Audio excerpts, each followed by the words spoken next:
नमस्कार, आम्ही एक पर्यावरणपूरक उपक्रम हाती घेतला आहे.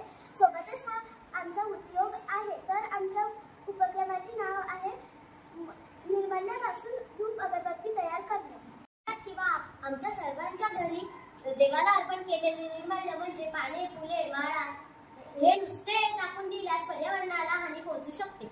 याच निर्माल्यापासून आम्ही धूप अगरबत्ती तयार केली आहे. सुगंधासाठी कापूर पावडर आणि सुगंधित तेल मिसळले आहे. यासाठी आम्ही हे सर्व निर्माल्य 2-3 दिवस उन्हात वाळवून घेतो. पूर्ण कोरडे झाले की त्याचे बारीक चूर्ण करतो. यामध्ये आपण नारळाच्या शेंडीची राख, वाळलेली तुळशीची पाने सुद्धा वापरू शकतो. त्यामुळे धूप चांगली जळते. या प्रकारे धूप बनवण्याचा आमचा हा उपक्रम एक पर्यावरणपूरक उपक्रम आहे. याने मंदिरातील कचरा कमी होतो व घराच्या निर्माणाची योग्य विल्हेवाट लागते.